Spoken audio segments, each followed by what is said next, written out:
যে মেয়েটি কলেজের কেমিস্ট্রি ক্লাসে বেঞ্জিন রিং আঁকার বদলে খাতায় লিখত কবিতা। বন্ধুদের সে বলেছিল, কবিতাই তার একান্ত আপন, কবিতাই তার যাপন। আজ সে আর কবিতা লেখে না, কবিতা পড়ে না, কবিতার বইয়ে পড়েছে ধুলো। রেডিও টিভিতে আবৃত্তি হলে কানে গুঁজে দেয় তুলো।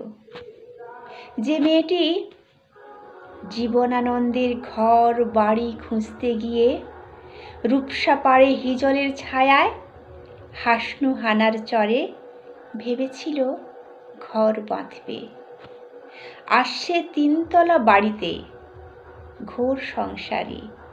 কবিতার সাথে নেই কোনো সংস্রব, কবিতার সাথে তার আড়ি।